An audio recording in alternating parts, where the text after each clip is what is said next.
पुण्यमय भगवान की पावन कथा को श्रवण करने का सौभाग्य मिला है। स्वर्गीय श्री शंकरलाल जी अग्रवाल, स्वर्गीय श्रीमती अनीता देवी अग्रवाल जी की स्मृति में श्री घनश्याम लाल जी अग्रवाल, श्रीमती पुष्पा देवी जी अग्रवाल, श्री अंकित जी अग्रवाल, श्रीमती प्रिया अग्रवाल, कुंवारी देविका अग्रवाल, कुंवारी आकांक्षा जी अग्रवाल, तिलदा नेवरा की ओर से ये पावन शिव कथा श्रवण करने का सौभाग्य तिलदा नेवरा छत्तीसगढ़ वालों को प्राप्त हुआ है। एक बार जोरदार ताली बजाकर यजमान परिवार को साधुवाद।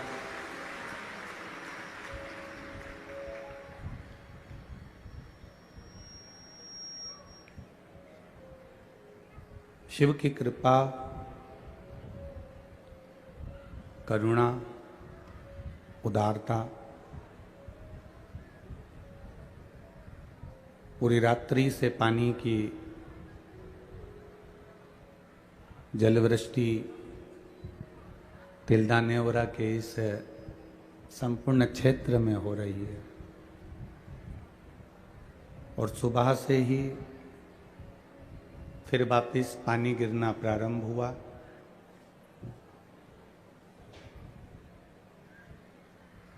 पूरे ग्राउंड में जल ही जल भरा हुआ था। अब ऊपर से तो ये टेंट लगाया जा सकता है, डोम लगाया जा सकता है, पर नीचे तो जमीन है, जहां से भी आएगा बह कर आ जाता है। मैं श्री घनश्याम जी अग्रवाल और उनकी पूरी कार्यकर्ताओं की टीम को प्रणाम करता हूँ, नमन करता हूँ, जिन्होंने इतनी व्यवस्था करी।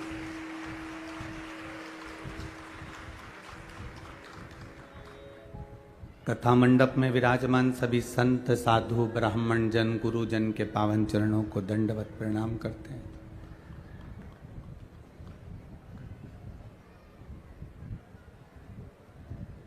शिव की कृपा, अधिक मास और सावन का महीना तो होता ही है। ये सावन का जो महीना है ये जलवृष्टि के लिए है।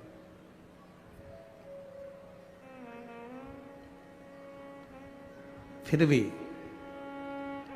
इतना पानी गिरने के बाद आप लोगों की आस्था, विश्वास, श्रद्धा कम नहीं हुई और आप कल से दुगने यहाँ भगवान की भक्ति करने के लिए पहुँचे हो। आपको नमन है, प्रणाम। जमीन पूरी गीली है, नीचे फर्श गीला है।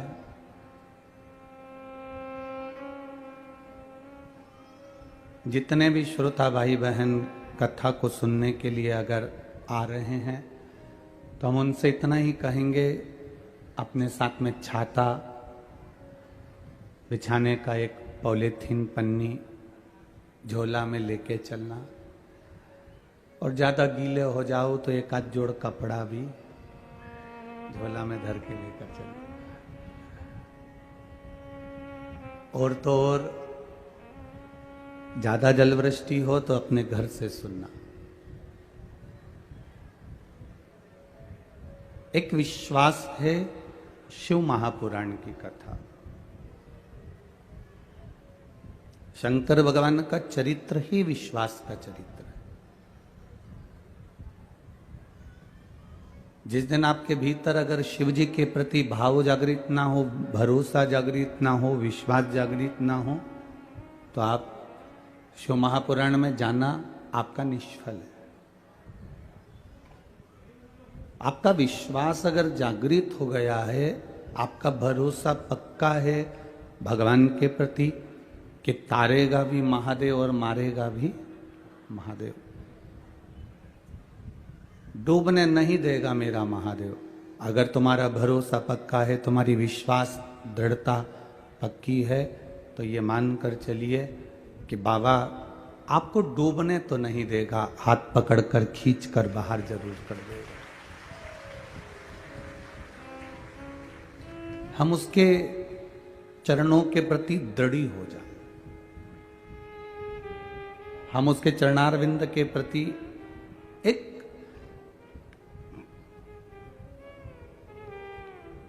नौकर कहता है कि मेरा सेठ जी है, जब मेरे घर में शादी आएगी, विवाह आएगा या मेरे यहाँ कोई फंक्शन आएगा, तो मेरा सेठ मुझे पैसे दे देगा और मेरे घर के बच्चों का विवाह निपट जाएगा। एक व्यक्ति को एक भरोसा रहता है कि मेरे पास सोने की ये चीज रखी है, मैं गिरवे रख दूंगा तो मेरे बच्चों का विवाह कर दूंगा। मेरे पास ये सामग्री रखी है, मैं अगर दे दूंगा तो मेरा ये काम हो जाएगा।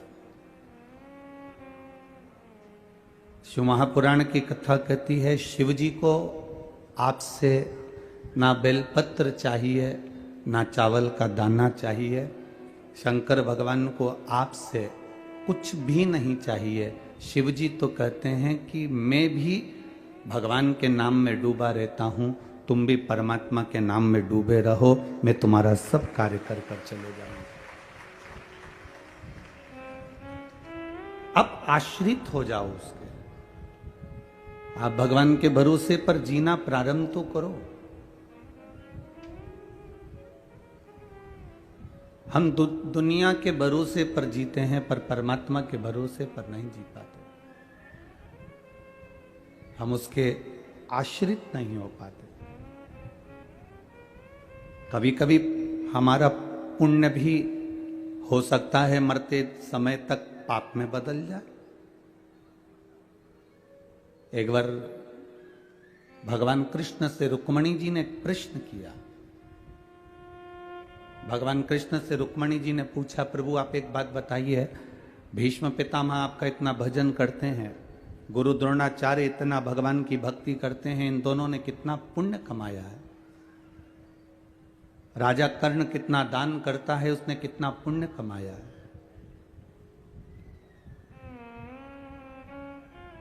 राजा कर्ण के बराबर कौन दान कर सकता है? भीष्म पितामह के बराबर कौन पुण्य कर सकता है? गुरु द्रोणाचार्य के बराबर कौन सत्कर्म कर सकता है, कौन पुण्य कर सकता है? रुक्मणी जी ने पूछा, प्रभु आप एक बात बताओ कि भीष्म पितामह के बराबर कोई पुण्य नहीं कमा सकता, गुरु द्रोणाचार्य के बराबर कोई पुण्य नहीं कमा सकता, राजा कर्ण के बराबर कोई दान नहीं कर सकता, उसके बराबर कोई पुण्य नहीं कमा सकता, फिर भीष्म पितामह को मारने में, गुरु द्रोणाचार्य को मारने में और कर्ण को मारने में आपने पांडवों का साथ क्यों दिया?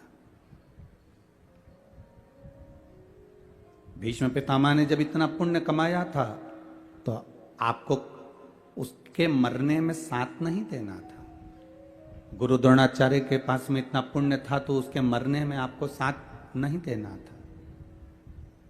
राजा कर्ण ने जब इतना दान करा, पुण्य कमाया, तो उसके मरने में आपको साथ नहीं देना था। आपको भीष्म पितामह का साथ देना था, आपको गुरु द्रोणाचार्य का साथ देना था, आपको कर्ण का साथ देना था। फिर आपने उनके मरने का प्लान बनाया, उनके मरने का साथ दिया, ऐसा क्यों किया? क्या इन्होंने पुण्य नहीं किया था? भगवान कहते हैं, रुक्मणी भीष्म पितामह ने बहुत पुण्य करा था, गुरु द्रोणाचार्य ने बहुत पुण्य करा था, पर मरने से पहले उन्हें एक गलती कर दी। सभा में द्रौपदी का चीर खिंचा रहा था और भीष्म पितामह और गुरु द्रोणाचार्य उस सभा में बैठे थे और न्याय नहीं कर पाए, सत्य वचन नहीं कह पाए और बुरे लोगों का साथ दिया, इसलिए उनके मरने में मुझे साथ देना पड़ा।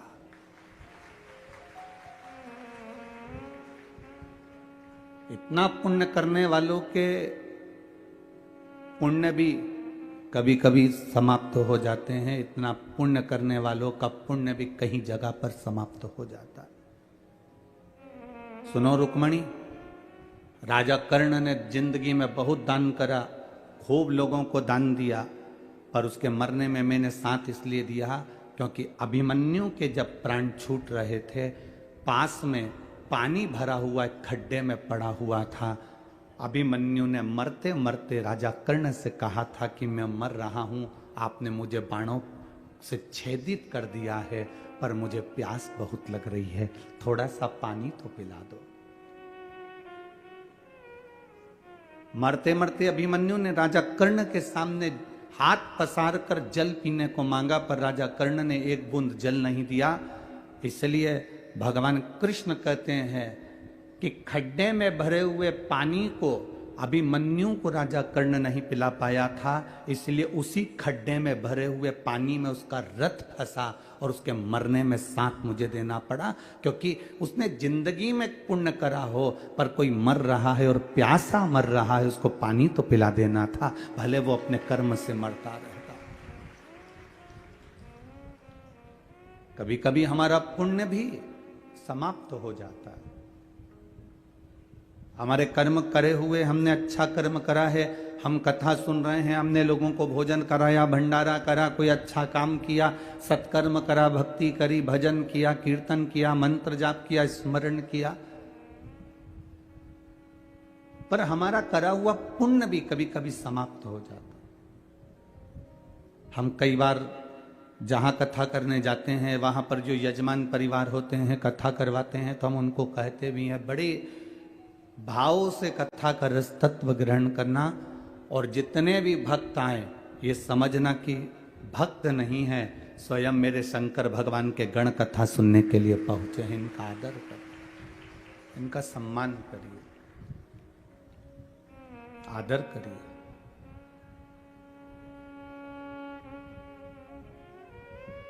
शादी में मेहमान आते हैं, जिनको आप बुलाते हो वही पहुंचता है। कितना सुंदर कहा है, सोमवार का उद्यापन कर लो, एकादशी का उद्यापन कर लो, संक्रांति का उद्यापन कर लो, अधिक मास का उद्यापन कर लो, छठ का उद्यापन कर लो, तीज का उद्यापन कर लो, चतुर्थी का उद्यापन कर लो, तुम्हारी मर्जी पड़े, जितने व्रत तुम करती हो उसके उद्यापन करो। पर शास्त्र कहता है उस उद्यापन में घर के लोगों को नहीं गिना जाता। उस उद्यापन में सौभाग्यवती माताएं जो तुम्हारे नगर की हों, मोहल्ले की हों, जो तुम्हारे परिवार की नहीं दूसरी हों, उनको उस उद्यापन में गिनो। उसका कारण क्या है कि परिवार वाले तो जिंदगी भर खाते रहते हैं, तुम्हारे यहाँ हर कभी आ जाते हैं, तुम उनको बुला भी लेते हो, खिला भी देते हो, दे भी देते हो। परिवार को दिया दान नहीं कहलाता। जब दूसरी कोई सौभाग्यवती नारी तुम्हारे यहाँ उद्यापन में भोजन कर कर जाएगी, तब वो दान कहलाए।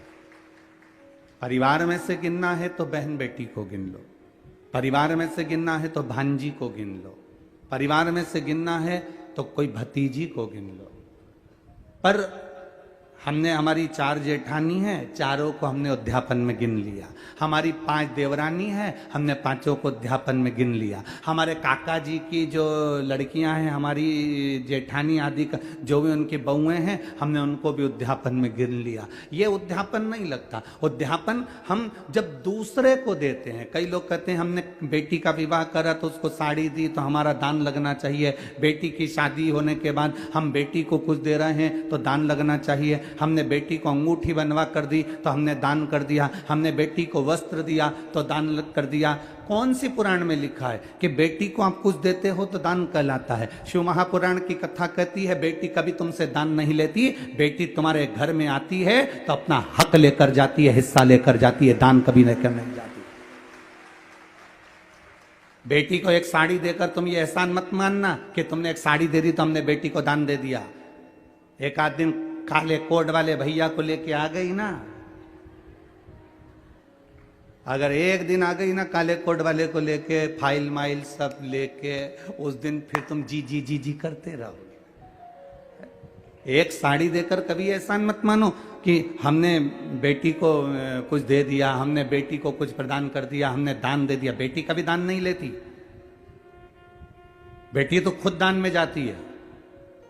उसको हमारे यहां सनातन धर्म में कन्यादान कहते हैं। बेटी तो खुद दान में जा रही है।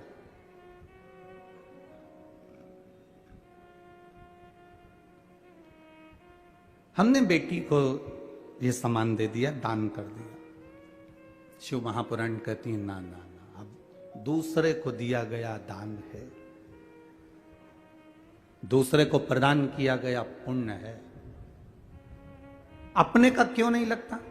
बहन बेटी हो तो उसको दो, मना नहीं, हम मना नहीं कर रहे। भांजी है तो उसको दो, मना नहीं कर रहे। अपनों का क्यों नहीं लगता? देवरानी को दिया या जेठानी को दिया, उसका क्यों नहीं लगता? क्योंकि आपस में तुम आज खिला दोगी, अगर उद्यापन में तुम थोड़ा बहुत पाँव भी पढ़ लोगी, उद्यापन में तुम उसका सम्मान भी कर लोगे, उद्यापन में थोड़ा सा तुम आदर भी कर लोगे, पर बाकी के साल भर तुम उसका आदर करोगी क्या? अंदर से ना जाने कौन कौन सी बात पे दिन भर कुड़ती रहोगी, अंदर बैठी बैठी। तो ये पुण्य कहां से लग गया? ये दान कहां से लग गया? दान अनायासी होता है। अब यहां लोग भंडारा चला रहे हैं, यहां परिवार भी भंडारा चला रहा है अग्रवाल जी का, और भी रोड के किनारे किनारे ना जाने कितने लोग, कोई बिस्कुट, कोई पूड़ी, कोई सब्जी, कोई चावल, कोई खिचड़ी, कोई कुछ बांट रहा है।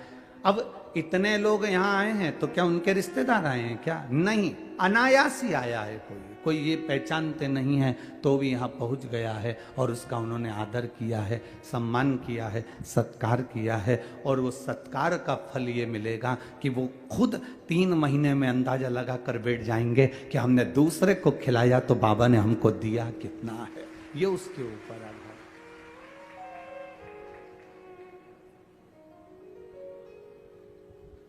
कभी ये अंदाजा लगा कर ना बैठे कि मैंने हमारी बहन बेटी को दे दिया तो हमें किसी को देने की जरूरत ना ना ना, आप करिए।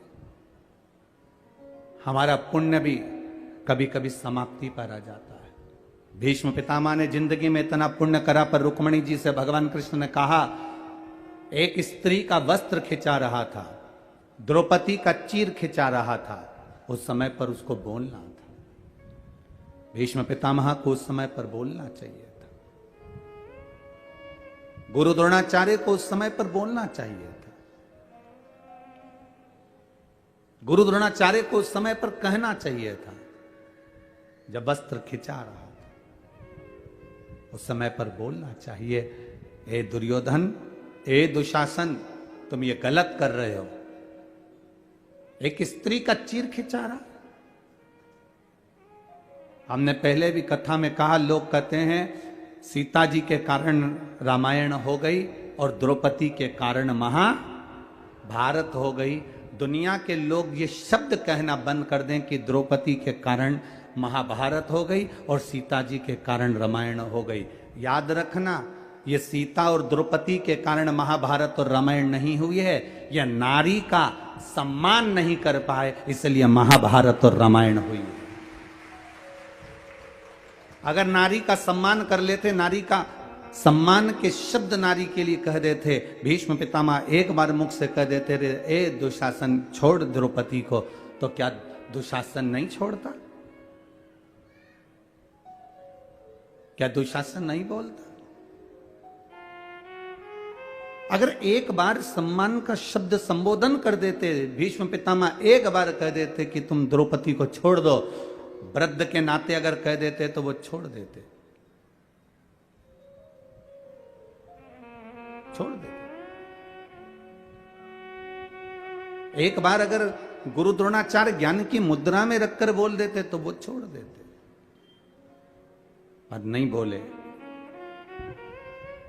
आप सबसे निवेदन है, जब नेक बात बोलने का मौका हो, जब अच्छी राय देने का मौका हो, कोई तुम्हारी बात सुने ना सुने, जिस सभा में बैठे हो और सतमार्ग बताने का अगर मौका मिल रहा है तो उस समय को मत छोड़ना, और अगर बन सके तो अपनी बात एक बार सतमार्ग की बोलना जरूर। फिर परिवार के लोग उस बात को माने ना माने, पर अपना कर्म, अपना फर्ज अदा जरूर कर देना।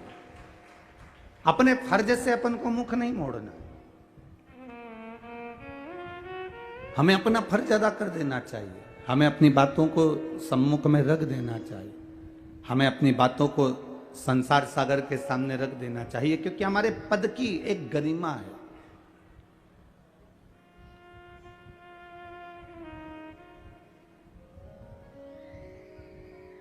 किस जगह पर आप बैठे हुए हो, किस स्थान पर आप बैठे हुए हो, उसकी एक गरिमा है। बहुत ध्यान देना, पाप कराने का काम इस पेट का होता है। पेट क्या कराता है? झूठ बुलवाता है, पाप कराएगा। पेट क्या कराएगा? भूख लगी है तो लोभ भी करवाएगा, आसक्तियां भी आएंगी, तृष्णा भी आएगी, वासना भी आएगी। पेट का काम है। पेट पाप करवाता है, पर पेट पाप करवा देता है, पर पेट कभी पाप का प्रायश्चित नहीं करता। पेट पाप करवाता है, और ये जो पीठ है ये हमेशा प्रायश्चित करती है, बोझा ढोती है उस पाप का, और मेहनत कर कर इस शरीर को पार लगाती है। पेट में और पीठ में अंतर ही यही है। पेट पाप कराने का कार्य करता है, पेट हमको पाप की ओर लेकर जाता है। थोड़ा सा लोभ बढ़ता गया, बढ़ता गया, बढ़ता गया। थोड़ा महंगाई बढ़ी तो और वस्तुओं की महंगाई बढ़ा दी। 1 रुपए की चीज 4 रुपए में, 4 रुपए की 8 रुपए में, 8 रुपए की 10 रुपए में, 10 रुपए की 20 रुपए में, बढ़ती चली गई, बढ़ती चली गई, बढ़ती चली गई। हमने उसका अधिक फल पा लिया, पर भोगना तो पीठ को पड़ा है। भोगना तो पीठ को पड़ा। इसीलिए बार बार पहले भी कहा, मत बुरे कर्म कर बंदे, वरना पछताएगा। भगवान की आंखों से तू बच नहीं पाएगा, तू बच नहीं पाएगा। अरे ओ अज्ञानी मत कर नादानी, अरे ओ अज्ञानी मत कर नादानी। तेरे कर्म का फल भी तू ही पाएगा, जैसा किया तूने तेरे आगे आएगा। मत बुरे कर्म कर बंदे, वरना पछताएगा। भगवान की आंखों से तू बच नहीं पाएगा, तू बच नहीं पाएगा। अरे ओ अज्ञानी मत कर नादानी। आप स्थान की मर्यादा रखिए। सास हो, सास की मर्यादा रखिए। ससुर हो, ससुर की मर्यादा रखिए। ननंद हो, ननंद की मर्यादा रखिए। भाभी हो, भाभी की मर्यादा रखिए। भाई हो, भाई की मर्यादा रखिए।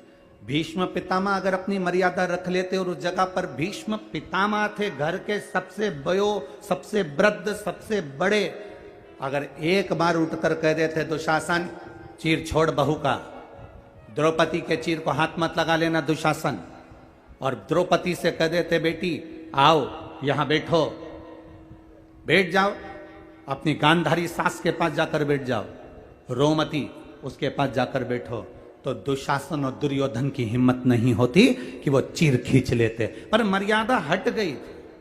एक बड़ा अपनी मर्यादा ना छोड़े, एक छोटा अपनी मर्यादा ना छोड़े, एक बहू अपनी मर्यादा ना छोड़े, एक सास अपनी मर्यादा ना छोड़े। जो अपनी मर्यादाओं में घिरे हुए हैं वो अपने जीवन को सार्थक कर लेते हैं।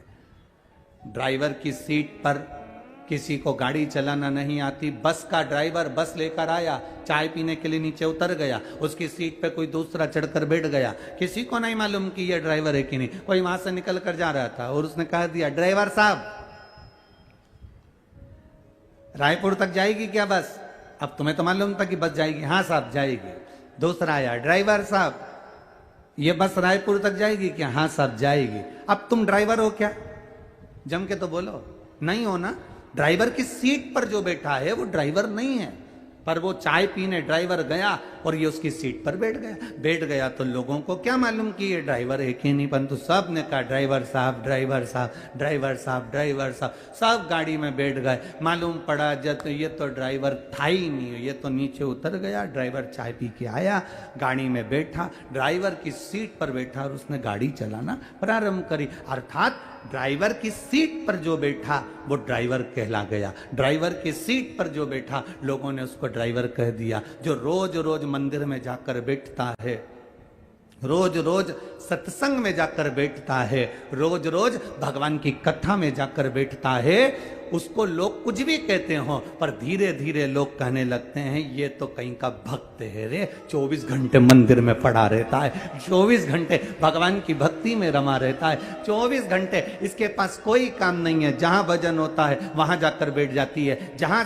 कीर्तन होता है वहां जाकर पहुंच जाती है। लोग उसका नाम बदल देते हैं, उसका नाम सुनीता, नुनीता, गीता, पीता कुछ भी हो, उसे कोई मतलब नहीं। उनके लोग कह देते हैं वो जीजी को बुला लो, भजन वाली बहुत अच्छा भजन गाती है, भक्ति इतनी अच्छी है, वो तो पूरी भक्तन बन गई रे शंकर जी की। अब लोग उसका नाम चेंज कर दिया, क्योंकि भजन में बैठती है, भगवान के पास बैठती है, भगवान के करीब में रहती है, भजन में डूबी रहती है, इसलिए उसका नाम वहां बैठ बैठ के भक्त हो जाता है। जो सत्संग में जाकर बैठता है उसको लोग संत कहने लगते हैं। कई बार तुम कथा सुन सुन कर जाओ और अपने घर पर जाकर ज्यादा ज्ञान देने लगते हो ना, छोटी छोटी बात के लिए, तो ही लोग कह देते हैं हमारी अम्मा आ गई है, बहुत बड़ी संत है। सियोर वाला महाराज की कथा सुन सुन के पूरी संत बन गई है, तो संत। और प्रेम जब अनंत हो गया, रोम रोम संत हो गया अपने आप। अब तुम चलो यहां बैठे थे, कथा में बैठे, भक्त कहलाए, संत कहलाए, मंदिर गए तो लोग पुजारी जी समझ लिए। मंदिर में रोज रोज पोछा लगाओगे तो दूसरे आके समझेंगे काम वाली है। बोलो सही है कि गलत है? कि मंदिर में नौकरी करती होगी, पर तुम्हें मालूम है कि मैं नौकरी किसी की नहीं कर रही, मैं तो नौकरी मेरे देवाधिदेव महादेव की कर रही हूं, उसके सिवाय किसी की नहीं कर रही। मैं तुम्हें नौकर समझा। स्थान, जिस जगह पर तुम बैठ रहे हो उसकी कीमत देखिए कितनी है। अब चलो तुम जाके मदिरा की दुकान पर, दारू की दुकान पर जो नींबी पीता मत पिए, पर मदिरा की दुकान पर जरा रोज जाके शाम के टाइम खड़ा हो जाए, मत पिए, पर लोग क्या कहेंगे? राम सिंह का छोरा, वो नाथुराम की औलाद, वो उसका भाई, पक्का बेहुड़ा, 4 बजते नहीं और दुकान पे खड़ा मिल जाता। उसने कभी नहीं पी, पर वहां खड़ा था तो नाम उसका आ गया। उसी तरह हम अगर भगवान की भक्ति में खड़े भी हो गए, भगवान के भजन में जाकर खड़े भी हो गए, उसकी भक्ति में जाकर खड़े भी हो गए, भले हमने कथा सुनी ना सुनी, हमने भजन किया ना किया, हमने दान किया ना किया, हमने पुण्य किया ना किया, हमने संकीर्तन किया ना किया, हमने शंकर जी के मंदिर में 1 लोटा जल चढ़ाया ना चढ़ाया, पर हम रोज अगर भगवान की कथा में जा रहे हैं, रोज भजन कर रहे हैं, रोज कीर्तन कर रहे हैं, रोज मंत्र जाप कर रहे हैं, रोज मंदिर जा रहे हैं, तो हमारा भी नाम उसकी लिस्ट में जरूर आ जाता है, भले हमने पुण्य करा कि ना करा, पुण्य की लिस्ट में आ जाता है। एक नहीं पीता और दारू की दुकान पर खड़ा है तो उसका नाम आ गया।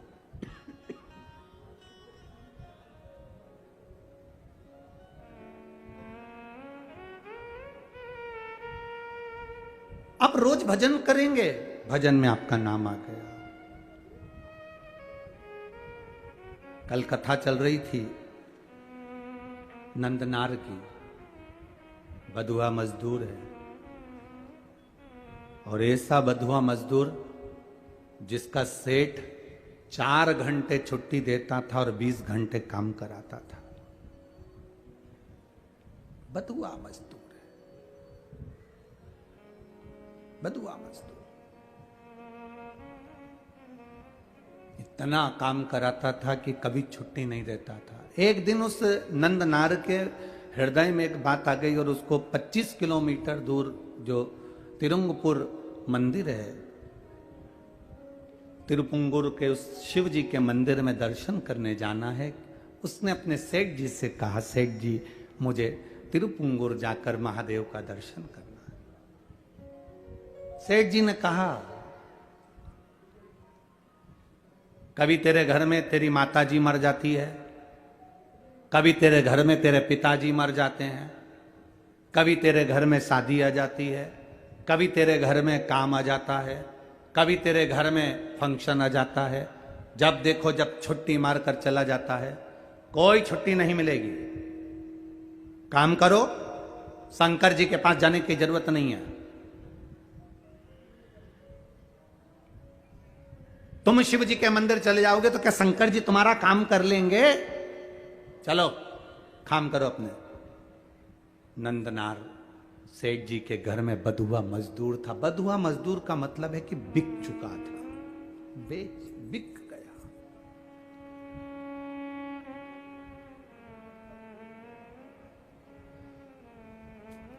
बिक गए।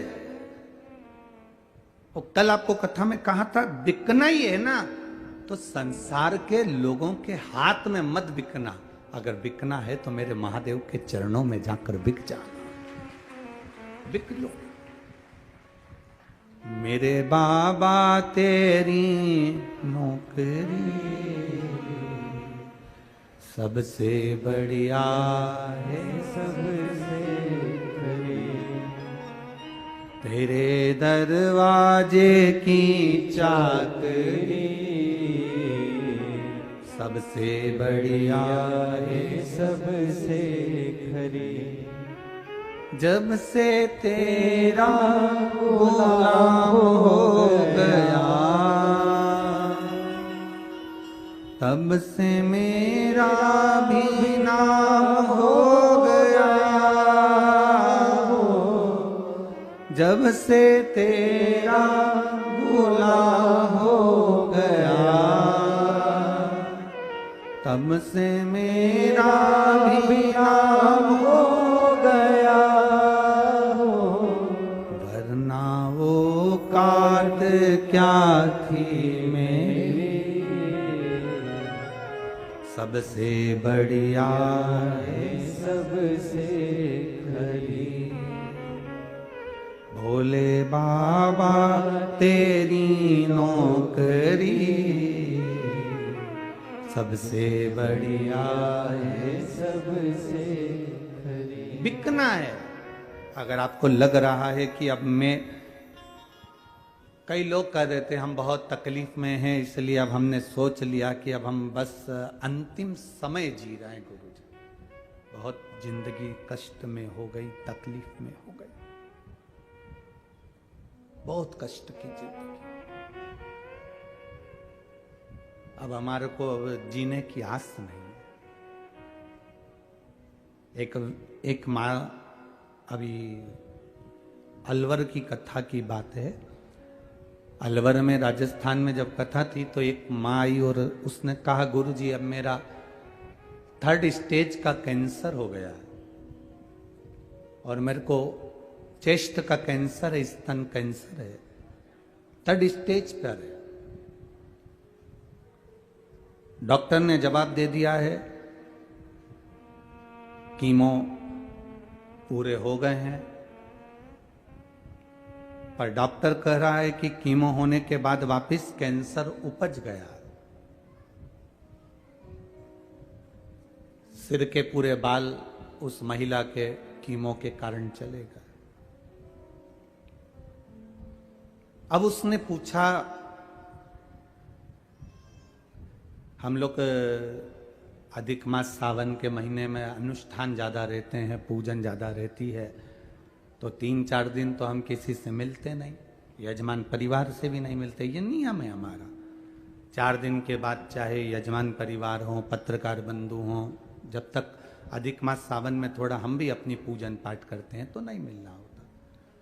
4 दिन के बाद में जब मिलना हुआ, वो रोज पत्र भेजी आखिरी में 4 दिन निकले, 5वें दिन वो आई।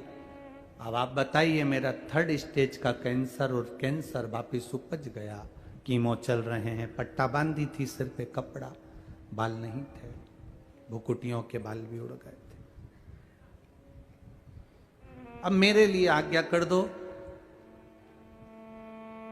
अब मुझे करना क्या चाहिए?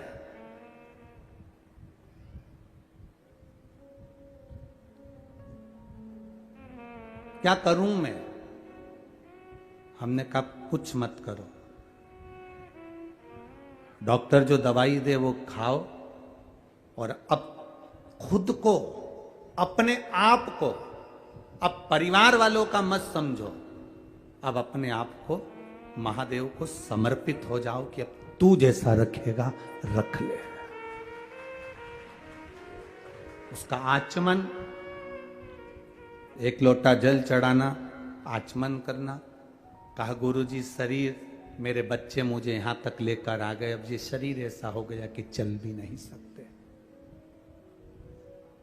चल भी नहीं सकते। हमने कहा शिवजी के मंदिर पहले गए हो? गुरुजी पहले तो हम कभी मंदिर नहीं गए, पर जब से बीमारी का मालूम पड़ा है तब से मंदिर तो हम जा रहे हैं, शिवजी को जल चढ़ा रहे हैं, पर बीमारी अभी भी बनी हुई है। हमने कहा कोई बात नहीं, अब तुम जल चढ़ाने नहीं जा सकते, कोई बात नहीं। अगर तुमने 1 महीना भी पहले जल चढ़ाया है, 15 दिन भी चढ़ाया है, 20 दिन भी अगर तुमने जल चढ़ाया है, तो चिंता मत करना, उसने तुम्हारा हाथ पकड़ा है। तुमने 10 दिन उसकी सेवा करी है, तो वो 10 साल तुम्हारी सेवा करने को तैयार बैठा है, चिंता मत करना, छोड़ दो। और उस पर अब अपने आप को हम परमात्मा पर छोड़ क्यों नहीं देते? एक घड़ी ऐसी हो, एक पल ऐसा हो, उसमें परमात्मा पर छोड़ दिया जाए। एक किसी ने पत्र लिखा है,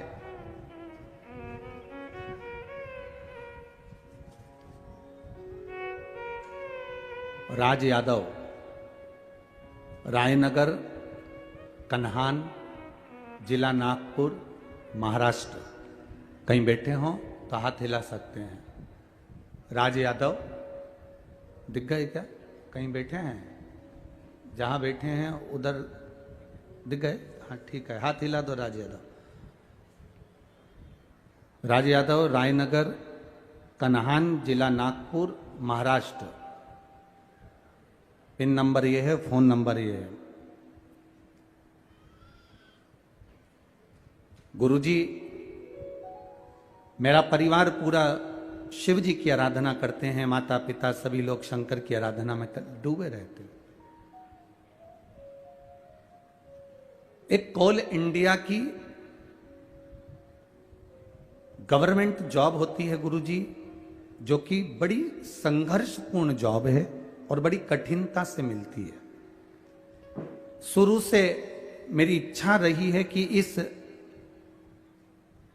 कोल इंडिया कंपटीशन एग्जाम में मैं पास हूं, और कैसे भी मेरा रिजल्ट आए और मैं उत्तीर्ण हूं, और इस कंपनी में, इंडिया की ये जो पावन कंपनी है, माइनिंग सरदार की जो पोस्ट होती है, उस पोस्ट पर मैं पहुंचूं। बहुत मेहनत करी, कोई रिजल्ट सामने नहीं आया। तब शिव महापुराण की कथा सुनकर आप कहते हो शिव जी पर छोड़ दो, मेहनत आप करो, कर्म आप करो, पढ़ाई की तैयारी आप करो, बाकी का महादेव पर छोड़ दो। अपने कर्म को जरूर करो, और वो मैंने किया। पढ़ाई की तैयारी करी और खूब मेहनत करी।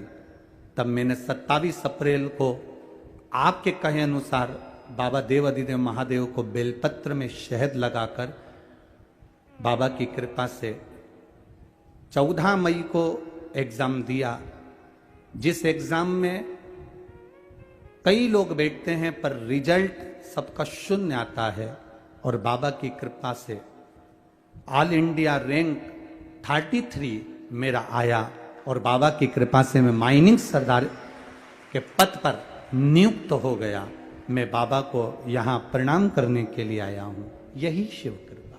साधुवादे बाबू, आपको बैठ जाइए। हर हर महा। आपका लक्ष्य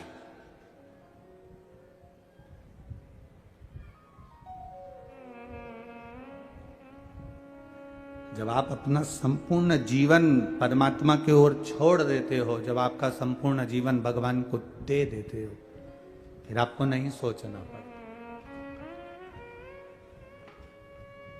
उस माँ ने कहा कि मेरे को करना क्या है।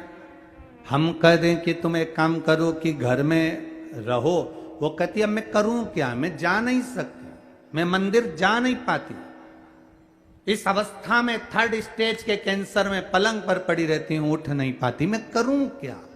तब उसको याद करो जिसको तुमने एक लोटा जल चढ़ाया है, जिसको तुमने जल समर्पित करा है, तुम उसको स्मरण करो। और जब आप उसे याद करोगे, आपको कल कथा में कहा था, अंत समय प्रभु आना पड़ेगा, वचन दिया तो निभाना पड़ेगा।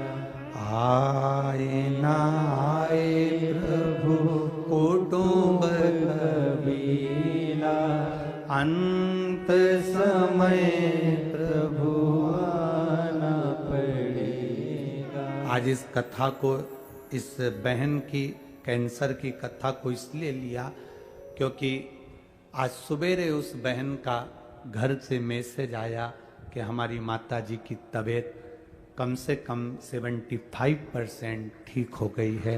इसलिए बाबा की ये कथा का छोड़ दो उसको। एक बहन ने पत्र लिखा है, उसको भी कैंसर जैसा रोग।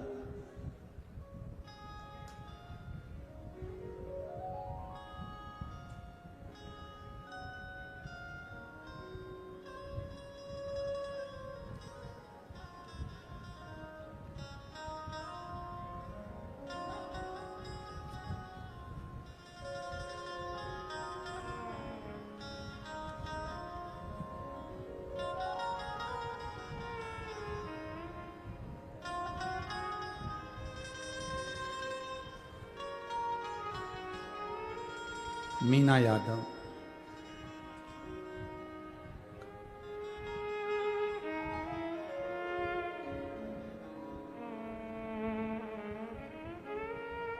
कामिनी यादव, ओडिशा, कटामबाजी है। आप लोग समझ गए ना? क्वाटा भाजी, अच्छा ठीक है ना। कहीं बैठी हैं, हाथ हिलाइएगा जहाँ कहीं बैठी हैं। आप ही हैं? हाँ जी, हाथ हिला लो सब, ठीक है। हाँ, एक बार वापिस हाथ हिलाओ, एक बार वापिस, ठीक है। कामिनी यादव, ओडिशा, क्वाटाबाजी से आई हूँ। गुरुदेव, एक लोटे जल का मैं क्या वर्णन करूँ। मेरी छोटी बेटी को कैंसर हो गया था। डॉक्टर ने बताया कि गले में कैंसर है और पूरा घर चिंता में आ गया।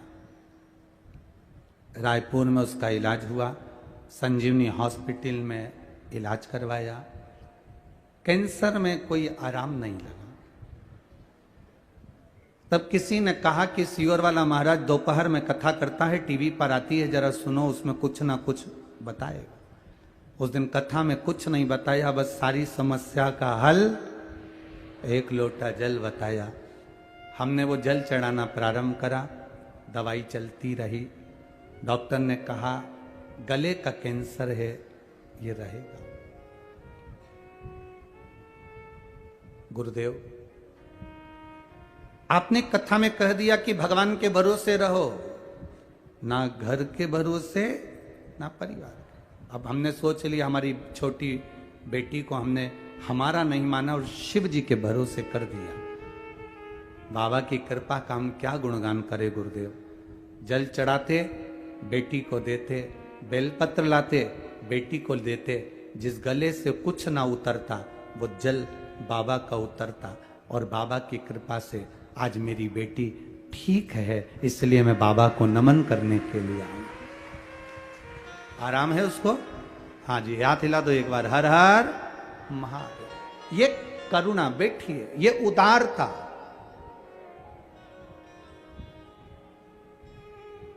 ये करुणा, ये उदारता, ये उसी की है, ये इसी को कहते हैं। बड़ी दूर किनारा है, कश्ती भी पुरानी है, बड़ी दूर किनारा है, कश्ती भी पुरानी है। भोले बाबा सुन भी लो, ये मेरी कहानी है,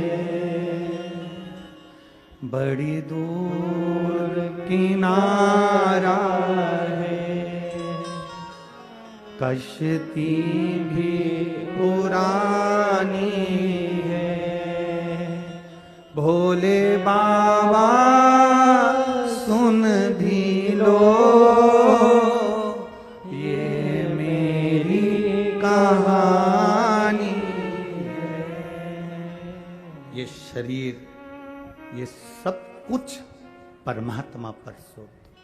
कश्ती है कैसी? ये शरीर किसका? इतने रोगों से ग्रसित ये शरीर, और उसके बाद भी हम इसको समझें कि अपना।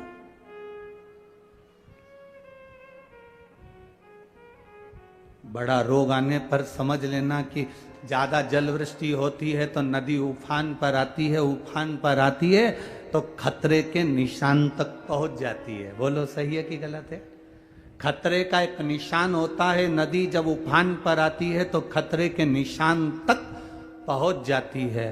खतरे के निशान तक अगर नदी पहुंचती है तो गांव के डूबने की आशा हो जाती है।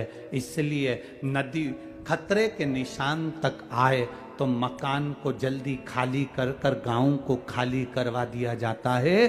उसी तरह चलते चलते जीवन में जब रोग बढ़ते चले जा रहे हैं, बीमारियां बढ़ती चली जा रही हैं, तकलीफें बढ़ती चली जा रही है, बीमारियां घेरती चली जा रही है, तो समझ लें कि अब नदी खतरे के निशान तक पहुंच गई है। उस समय पर सबसे चतुरता का काम करना, मकान खाली कर देना। मकान खाली करना मतलब अपने दिल से परिवार, बंधु, कुटुंब, लोभ, लालच, अहंकार, तृष्णा, ये सब खाली कर दो और इस खाली मकान में शंकर को विराजमान कर दो। अपने हृदय में शिव को बसा लो। बड़ी दूर किनारा है, कश्ती भी पुरानी है, भोले बाबा सुन भी लो, ये मेरी कहानी है। कौन समझे, कौन साधे?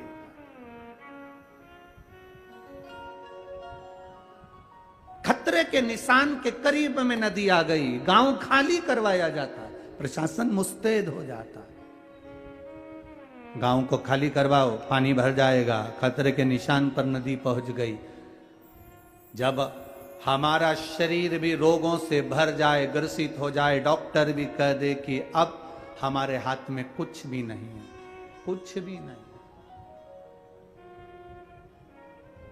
अब हमारे हाथ में कुछ भी नहीं, खतरे के निशान पर आ गई, खतरे के निशान। एक पत्र हम अग्रवाल जी के यहाँ रुके हैं तो वहां कोई देकर गया था, तो हमने वो पत्र यहाँ पर भेजा था। अगर होगा, यहाँ पहुंचे होंगे पत्र, तो हम ये रहा।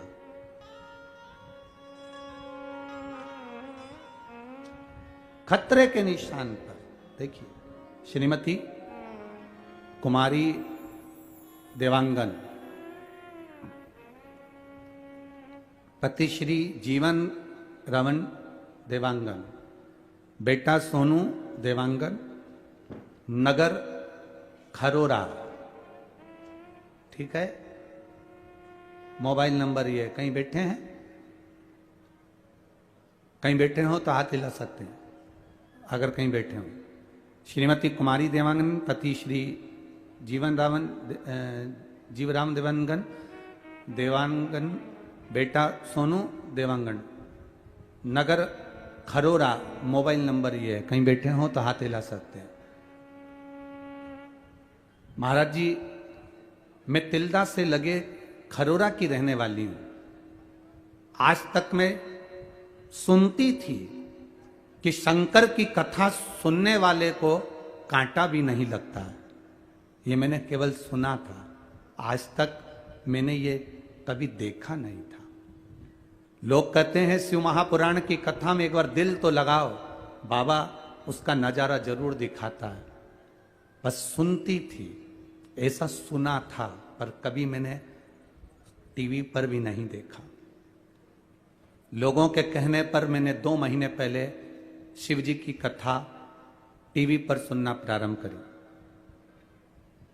और इतना विश्वास जागृत हो गया कि अब शंकर जी जो करेंगे वो करेंगे। सब कुछ ठीक चल रहा था। मेरा छोटा बेटा सोनू बाइक से गिरा तो उसके पेट में चोट लग गई। मुझे मालूम भी नहीं पड़ा, उसको हॉस्पिटल ले गए। अंदर पेट की जो खून की थैली थी वो फट गई। हॉस्पिटल में जब तक हम पहुंचे तो डॉक्टर ने उसके चेहरे पर सफेद चादर डाल दी थी। चेकअप कर कर बता दिया कि इसकी सांसें बंद हो गई हैं, इसका पोस्टमार्टम के लिए आप इसको ले जाइए। पोस्टमार्टम का कागज पर सिग्नेचर करवा लिए। गुरुदेव, मेरा रो रो कर बुरा हाल हो गया। शंकर जी से कहा कि दुनिया के लोग कहते थे कि तेरी कथा टीवी पर भी सुन लेना कोई, तो तू वहां बैठे बैठे भी कल्याण कर देता है। माना मैंने जिंदगी भर शिव मंदिर नहीं गई, पर 2 महीने तो गई हूं ना। उस 2 महीने का तू मुझे फल नहीं देगा। मेरा बेटा मर गया है, उसका पोस्टमार्टम होने जा रहा है। बाबा कुछ करुणा करो ना। गुरुदेव, बस बेटे का पांव पकड़कर मैंने खींचा था और डॉक्टर ने देखा कि बेटे की सांस चल गई और उसकी सांस वापस आई। उसका ऑपरेशन हुआ, खतरे के निशान से बाहर हुआ।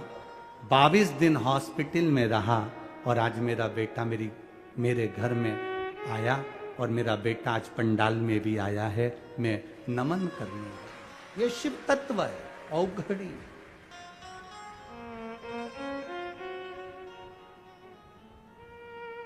सफेद कपड़ा डाल दिया गया, पोस्टमार्टम के कागज पर सिग्नेचर हो गए।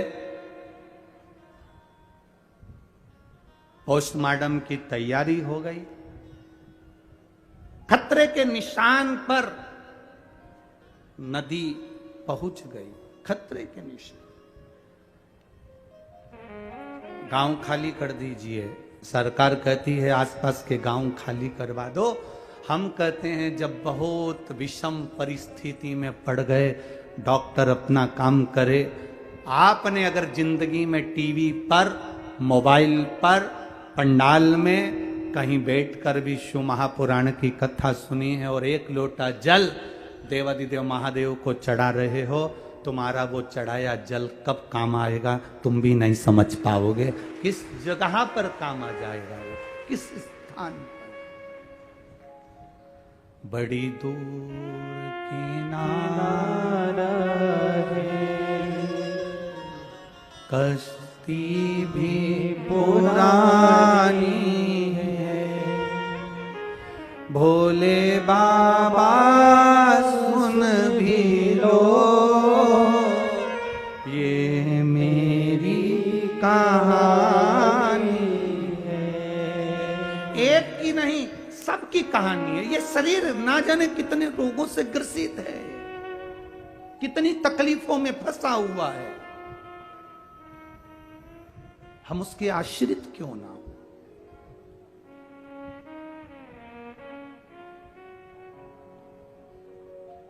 दुनिया के लोग कहते हैं कोई ऐसा बाबा मिले जो चमत्कार कर दे।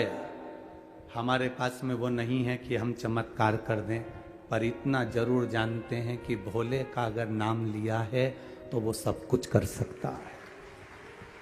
हमारे पास में कोई ऐसी विद्या नहीं है कि हम आपको कोई चमत्कार करके दिखा दें। हमारे पास में ऐसी कोई विद्या नहीं कि हम आपको कुछ ऐसा जादू कर कर चमत्कार कर कर आपको दिखा दें। बस इतना जरूर कर सकते हैं कि आपके मुख से श्री शिवाय नमस्तुभ्यम, और आपसे इतना निवेदन कर सकते हैं कि आपकी दुख की घड़ी में कोई चमत्कार काम नहीं आएगा। तुम्हारा चढ़ाया गया एक लोटा जल तुम्हारी समस्या का समाधान कर कर चला जाएगा। हमारे पास नहीं इतना।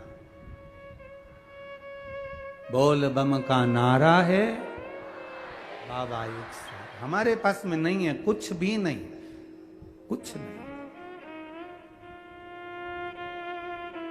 ना हमको ये तुम्हारी ये कुंडली देखना आती है, ना हमको तुम्हारा भाग्य देखना आता है, क्योंकि हमको हमारा ही भाग्य नहीं मालूम है।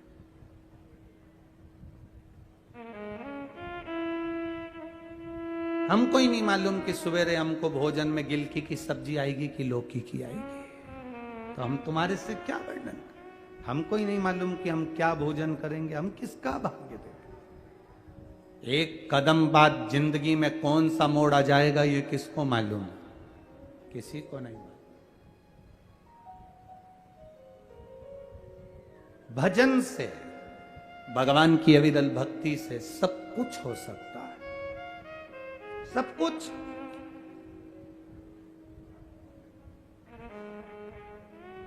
आपका विश्वास, एक वो कहते ना, किसी से दिल लग जाने को मोहब्बत नहीं कहते। किसी से दिल लग जाने से मोहब्बत नहीं कहते। मोहब्बत कहते किसको हैं?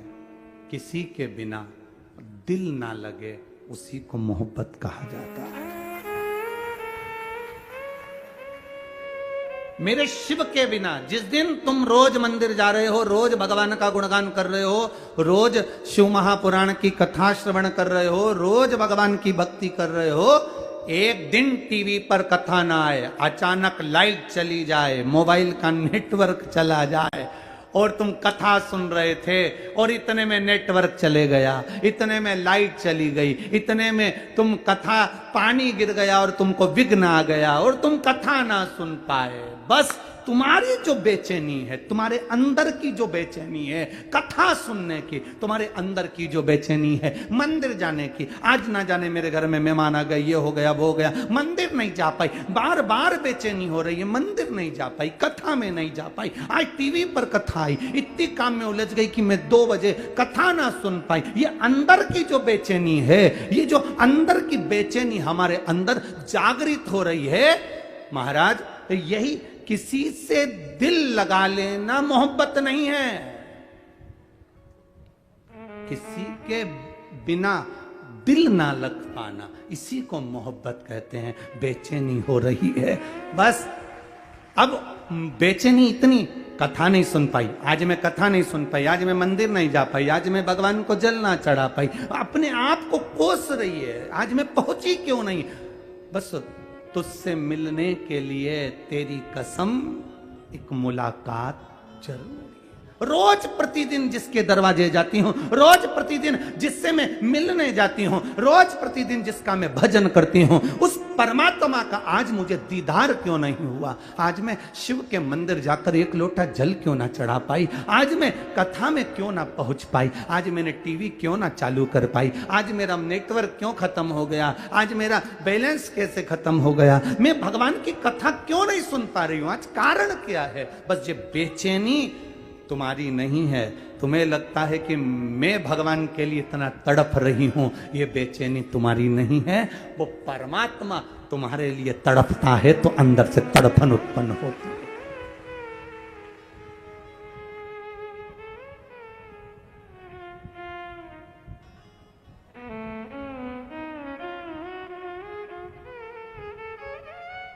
ये भीतर की जो तड़फन है, यही तो परमात्मा का मिलन है।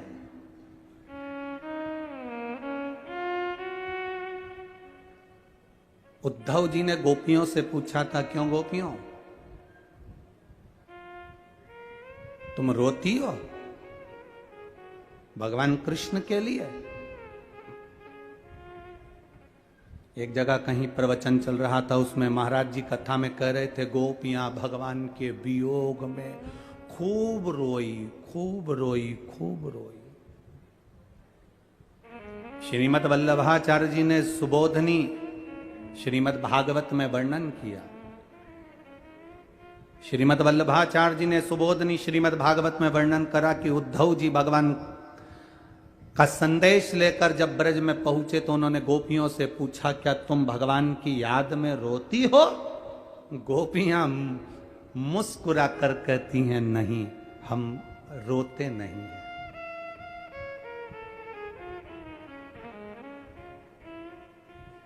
उद्धव जी कहते हैं, तुम्हारी याद में कृष्ण इतने रोते हैं। वो तो कहता है कि गोपियां मेरे लिए एक मिनट नहीं रह सकती, कृष्ण रोते हैं तुम्हारे लिए, और तुम नहीं रो रही हो कृष्ण के लिए। गोपियां कहती हैं, उद्धव हम इसलिए नहीं रोती क्योंकि हमें रोता हुआ देखेगा ना हमारा कृष्ण, तो हमें देखकर वो रो देगा। घर में जब माँ रोती है तो छोटा बच्चा माँ को देखकर रो देता है। घर में अगर माँ रो रही है, छोटा बच्चा माँ को देखकर रोता है, माँ तू क्यों रो रही है? माँ तेरी आंख में आंसू क्यों है? छोटा बच्चा अपनी माँ के गले लग जाता है, माँ तू क्यों रो रही है? माँ को रोता हुआ देखकर बच्चा रोता है। गोपियां कहती है, अगर हम रोएंगे तो हमें रोता हुआ देखकर हमारा परमात्मा रोएगा, इसलिए हम रोते भी नहीं हैं। हम क्यों रोए? किस लिए?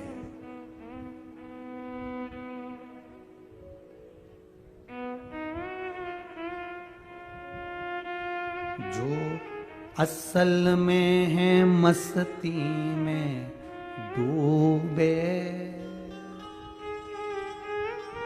उन्हें क्या परवाह जिंदगी। जो उतरती है चढ़ती है मस्ती, जो उतरती है चढ़ती है मस्ती।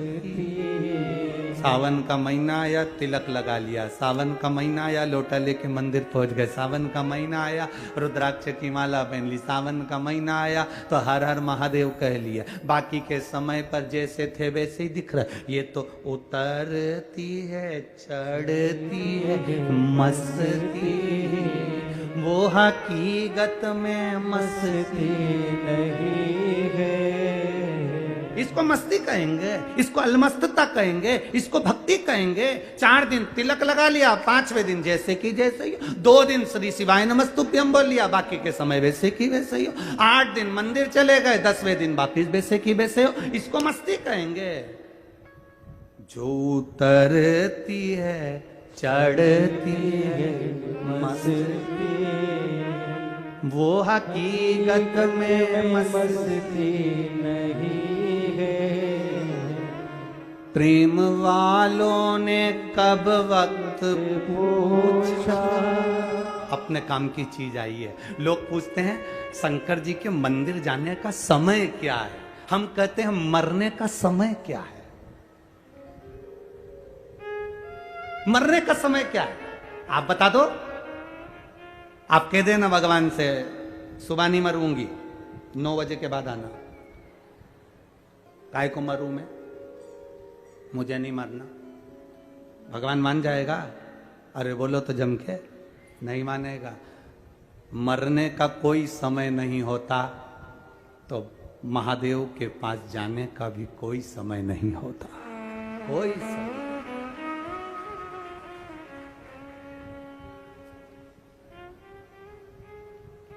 प्रेम वालों ने कब वक्त पूछा, तेरी पूजा में सुन ले है ऊधो। अरे प्रेम वालों ने कब वक्त पूछा, तेरी पूजा में सुन ले है ऊधो।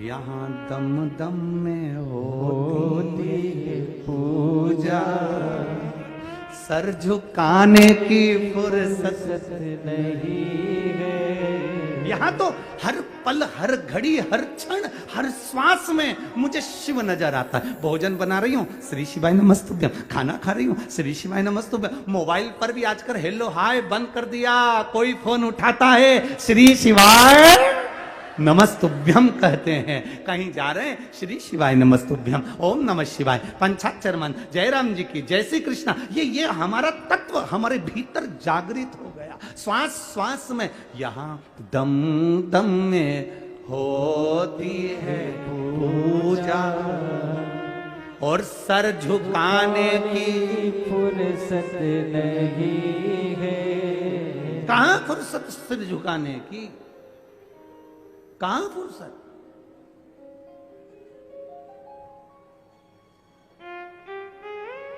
त्रिजटा विभीषण की लड़की, विभीषण की धर्म पत्नी शर्मा, उसकी पुत्री त्रिजटा, शंकर की उपासक त्रिजटा। अपने पिता से पूछा था त्रिजटा ने, विभीषण से पूछा था त्रिजटा ने, पिताजी भगवान की अविरल भक्ति कैसे मिल सकती है? त्रिजटा से कह दिया था विभीषण ने, शंकर की आराधना करा कर, शिव की स्तुति करा कर, शंकर के मंदिर जाया कर, शिव को एक लोटा जल चढ़ाया कर। त्रिजटा ने भगवान शंकर की आराधना करना प्रारंभ करी। एक दिन त्रिजटा भगवान शिव की भक्ति में डूबी हुई थी और देवाधिदेव महादेव अलमस्त होकर त्रिजटा के सामने प्रसन्न होकर आ गए। त्रिजटा को देखा, शिव ने बच्चे का रूप धारण करा, त्रिजटा के सामने पहुंच गए। त्रिजटा क्या कर रही हो? त्रिजटा कहती है मैं शंकर भगवान का श्रृंगार कर रही हूं। त्रिजटा से देवाधिदेव महादेव बाल्य अवस्था का रूप धरकर पूछ लिए, इस शिव की आराधना से मिलता क्या है? त्रिजटा कहती है पता नहीं क्या मिलता है, पर मेरे पिताजी ने कहा सब कुछ इन्हीं से मिलता है, सब कुछ इन्हीं से मिलता है। हां, कुछ चाहिए तेरे को? नहीं, मुझे तो केवल एक कहानी सुनना है। जब भी शंकर जी मिलेंगे ना तो उनसे कहानी सुनूंगी। अब छोटी सी बच्ची त्रिजटा, क्या कहानी सुनना है? तो मुझे कहानी सुनना है कि शंकर जी ने सती को त्याग क्यों दिया था, शंकर भगवान ने सती को क्यों त्याग दिया था, क्यों वो समाधि में लीन हो गए थे, क्यों तपस्या में लीन हो गए थे, क्यों साधना में लीन हो गए थे, क्यों सती को उन्होंने छोड़ दिया था और सती ने अपना शरीर जलाकर भस्म कर दिया था। बस ये मेरे अंदर उचिष्टा होती है, ये सुनने की चाह बढ़ती है, ये तलब मुझे पाना है, मुझे जानना है कि शंकर ने ऐसा क्यों करा था। तब छोटे से बच्चे के रूप में शिव जी ने कह दिया, उसका केवल एक कारण था। वो कारण सीता की रूप धरकर, सती सीता का रूप रखकर राम जी की परीक्षा लेने चली गई थी, इसलिए सती का त्याग कर दिया था। सीता का त्याग, सीता की पर सीता का रूप रखा था। हाँ, कौन सीता? राम जी की धर्मपत्नी। कौन राम? भगवान नारायण का स्वरूप। अच्छा,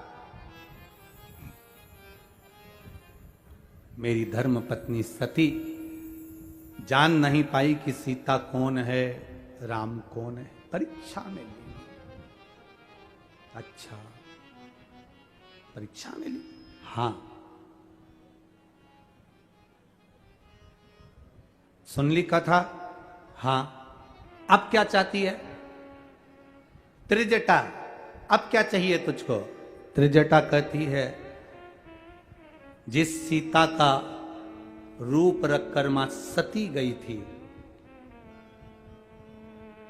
उस माता सीता को एक बार मैं भी, वो तो सीता का रूप रख कर गई थी, पर मैं सीता को अपनी बेटी के तुल्य मानकर उसका आदर करना चाहती हूं।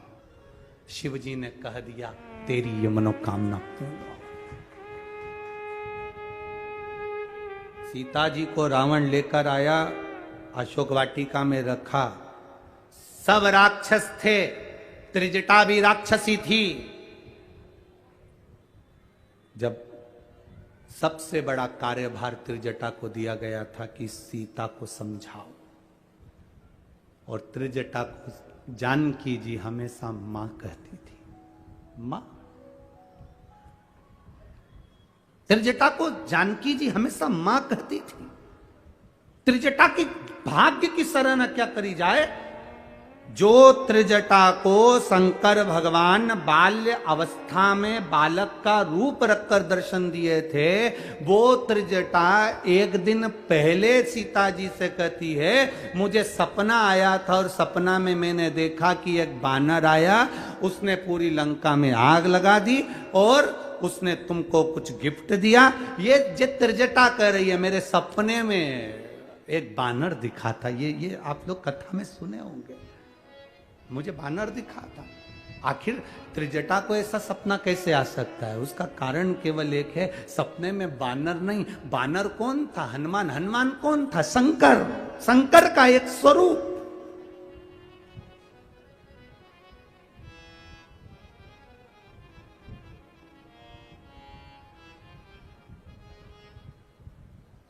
शंकर सुमन केसरी, शिव का एक स्वरूप सपने में आकर कह गया, मैं लंका में आग लगा दूंगा। अब स्वयं त्रिजटा कह रही है, मेरे बाबा ने मुझे सपना दिया और सपने में बानर नहीं शिव आए हैं, आएंगे, पहुंचेंगे। सीता जी को कह दिया। समय आया, सीता जी की खूब आदर करी त्रिजटा ने। सब समय निकल गया, सारा समय निकल गया। राम जी को सीता भी मिल गई। सीता जब अग्नि परीक्षा देकर जाने लगी, त्रिजटा मां सामने खड़ी थी। आनंद रामायण कहती है, त्रिजटा सामने खड़ी थी और जानकी जी के सम्मुख में जानकी मां अपनी मां से मिलने त्रिजटा से आई। त्रिजटा ने कहा, बेटी अब जा रही हो, तुम यहां से जाओ और अयोध्या का राज्य पाओ। मेरी आनंदमय भाव तुम्हारे साथ में है। त्रिजटा की आंख से आंसू बह रहे थे, आंख से आंसू।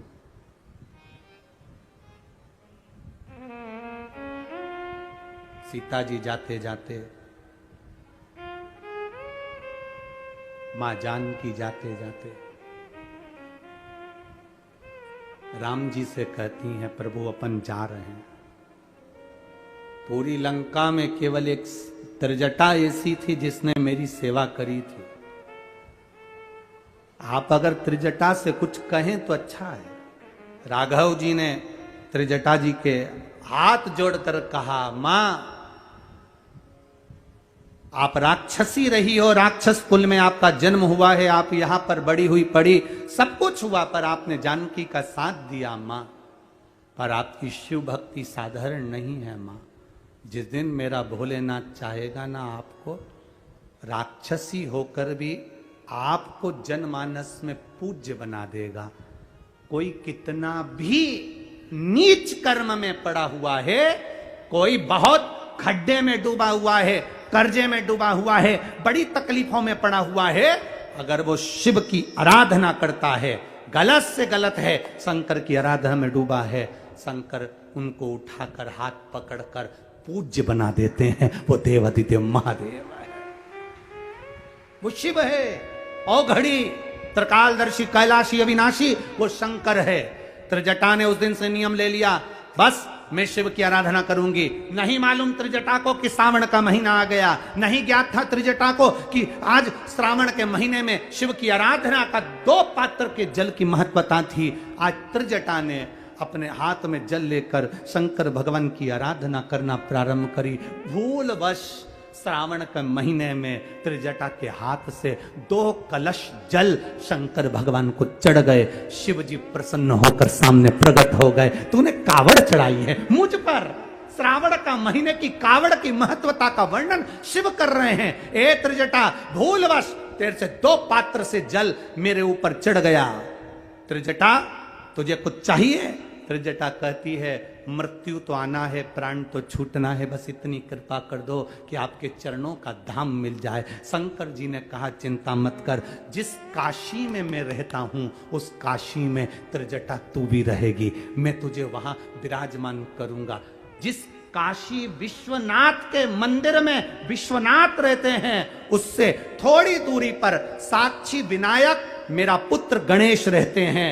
उस गणेश के नजदीक में त्रिजटा तू बैठेगी। जैसे गणेश की पूजन होती है वैसे ही त्रिजटा तूने मुझे कावड़ चढ़ाई है, तेरी पूजा भी उस गणेश के मंदिर में बैठकर होगी। तेरी पूजा पूरे भारत की भूमि पर केवल एक विश्वनाथ काशी, एक ऐसी जगह जहां पर त्रिजटा का भी एक मंदिर है, जहां त्रिजटा साक्षी विनायक के मंदिर में विराजमान है। और मार्गशीर्ष कृष्ण पक्ष की प्रतिपदा पर आज भी पूरे विश्व की माताएं वहां जाकर त्रिजटा का पूजन करती हैं, क्योंकि त्रिजटा हमेशा एक बात कहती रही थी माता सीता से, जानकी ए बेटी चिंता मत करना, जब तक मैं हूं तेरे हाथ का चूड़ा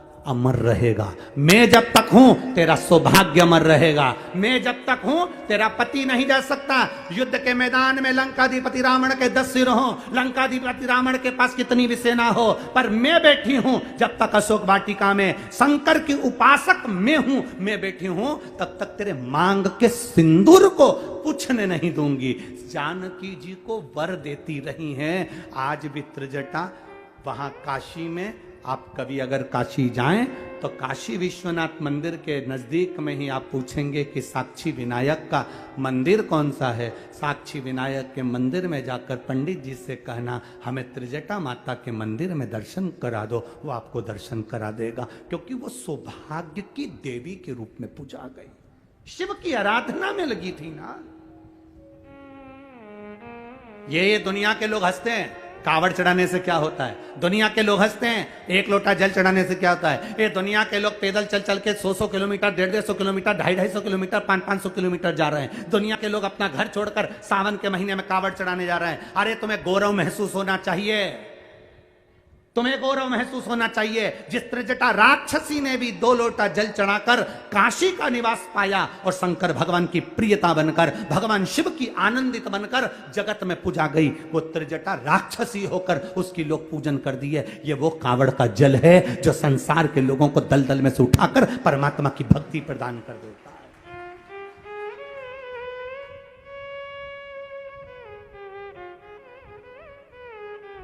केवल ये अभी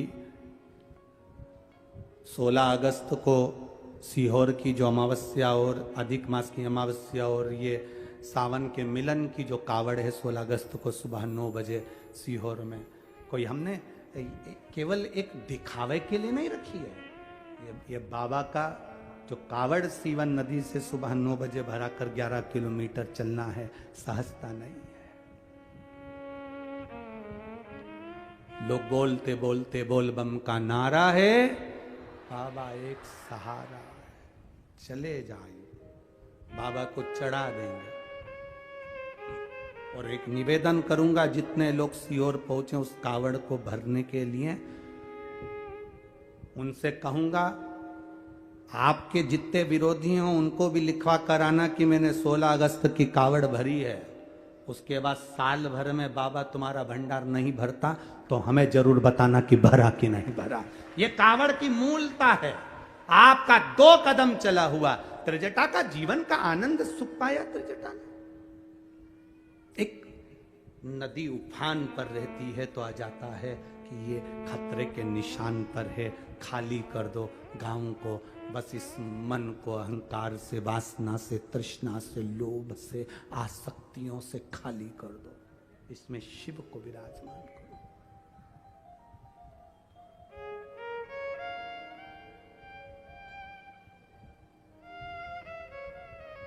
भगवान के जितने करीब रह सकते हैं हम उतने करीब रहे।